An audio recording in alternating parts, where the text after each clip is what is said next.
Recently, I've been seeing a lot of tote bags all over social media, so I decided to crochet my own.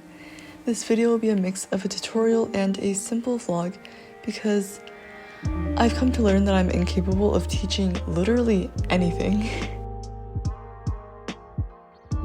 You'll need 2 colors of yarn, mine is acrylic, and you'll also need a yarn needle and a crochet hook that corresponds with their yarn size, mine is 5mm. 5 main parts, the front and back, which are identical, 2 sides, and the bottom. The front and back are 9 by 9 squares, and each square is 6 chains by 4 rows of half double crochet. The sides and bottom are technically optional, but I wanted the bag to be a bit 3D to maximize capacity. The bag actually turned out a little big, so I'd recommend going 8 by 8 and sizing everything down relative to that for a more regular tote bag size. To start, I made a slip knot.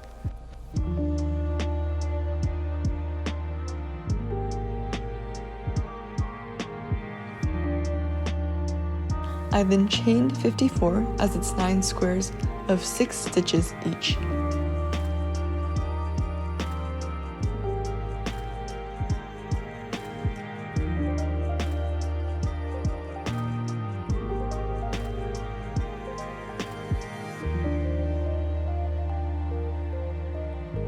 I finished by chaining 2 more for my turning stitches, leading to a total of 56.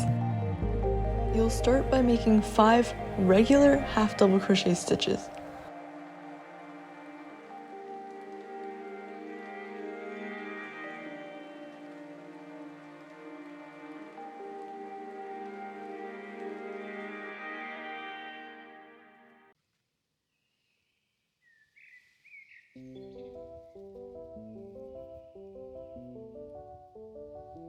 Once you reach the 6th stitch, you'll yarn over and pull through, but do not complete the stitch.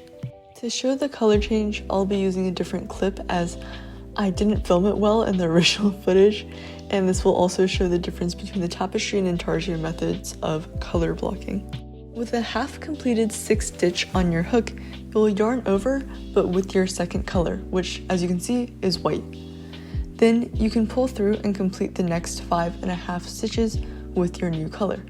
For tapestry, when you pull through, you'll also include the not in use first color yarn. The video will probably be a lot more helpful than my explanation.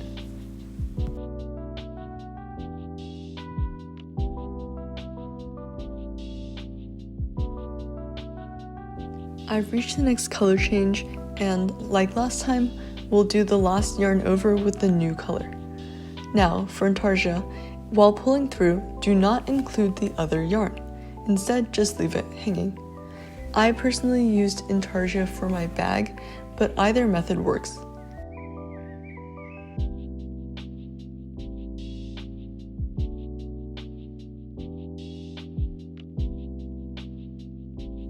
As you can see, tapestry is reversible while intarsia is not. Back to the actual footage.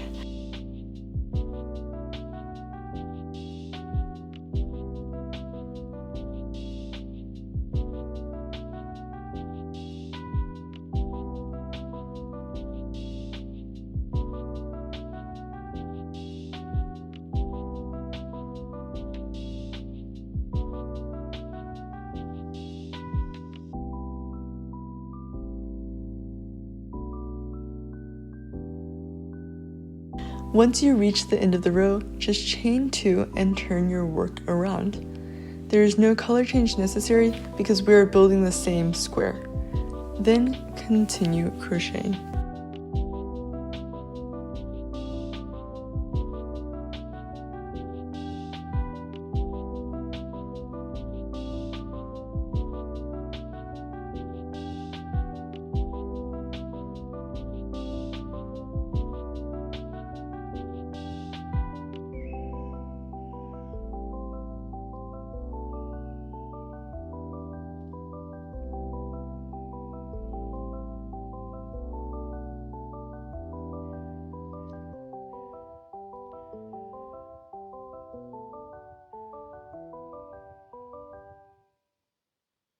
At the end of the second row, just chain 2 and continue crocheting with the same color.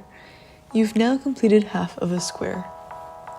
The next big color change will occur as you finish the 4th row and begin the 5th, as that is when the squares will change colors, if that makes sense.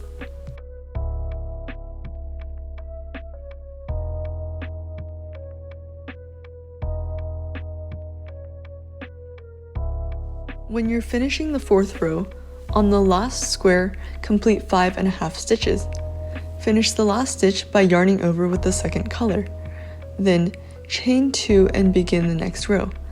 That color change at the end will happen every 4 rows as you complete a row of squares.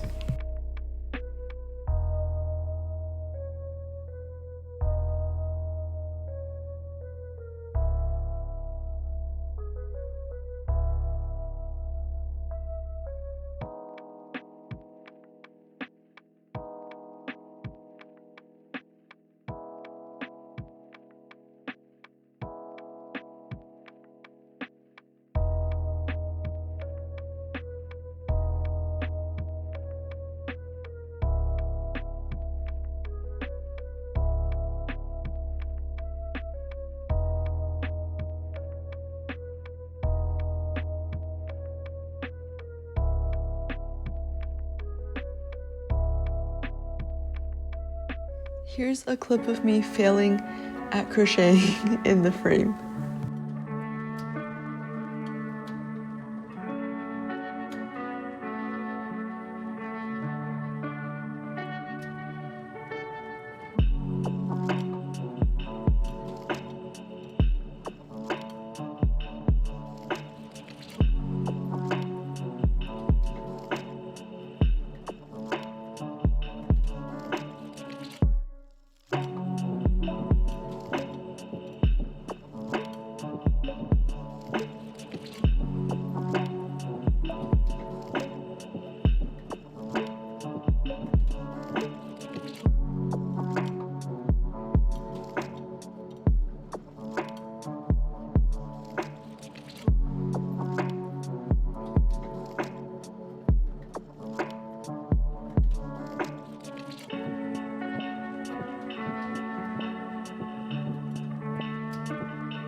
To make the back, just repeat all of the steps for the front.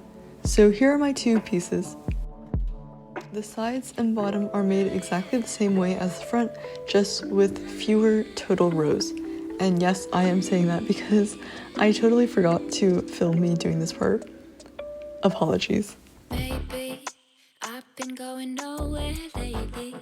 It's time to start all over and go for it. 'Cause they don't even know me yet. But that's something I don't regret. Every night I close my eyes and see only lavender dreams, baby. What can I do when a million things are running through? Million things I can't undo. I just sleepwalk, I just sleep talk. That's all I got. What can I say with a million things I can't erase? Million people I can't save. I just sleepwalk, I just sleep talk. Don't wanna wake up.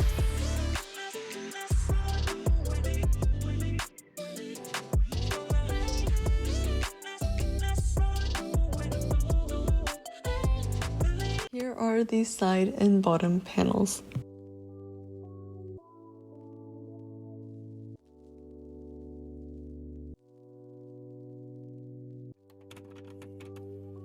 For sewing, I'm starting off with the sides and bottom. I'm sewing together the 3 square end of the bottom to the 1 square end of the side. Make sure to have good side to good side, and then thread your needle and sew the ends together. Note that it will not be a 1-to-1 ratio because there are 2 different lengths, and so you should end up with a slightly ruched texture because there are multiple stitches on the shorter side being assigned to 1 stitch of the longer side. You'll do this for both sides.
Here I'm putting all of the pieces together.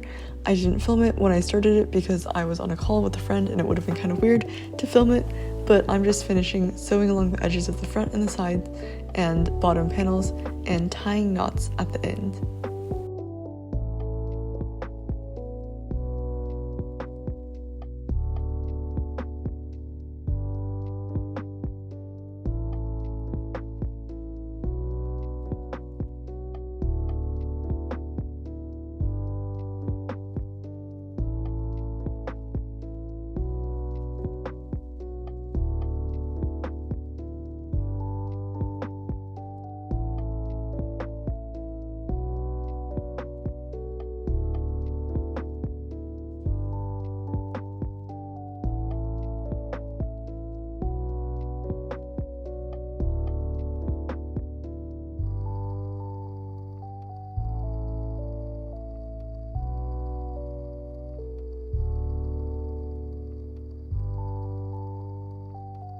Here is the bag all sewn together.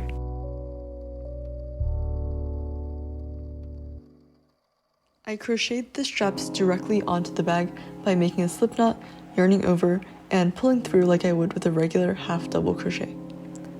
I did this for 5 stitches for my starting row.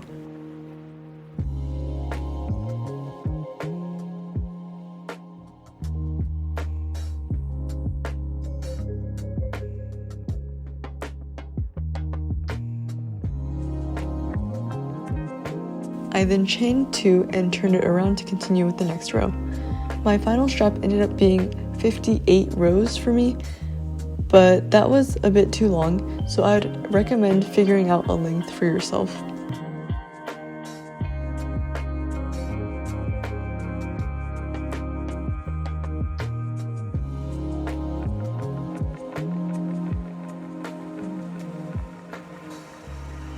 Finishing the strap is a bit odd, for lack of a better term. Complete your second to last row normally, which for me was row 57, and then chain 2 and insert your hook into both your strap and the bag. Make sure that the strap is on the inside of the bag so that the end won't be visible. And as you can tell, this is a bit difficult. It can be a bit confusing, but it results in a well-attached strap, so I'd recommend kind of playing around with it a little bit to figure out just how you need to put your hook in and how you need to like yarn over.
And when you're done, you can just weave the ends in.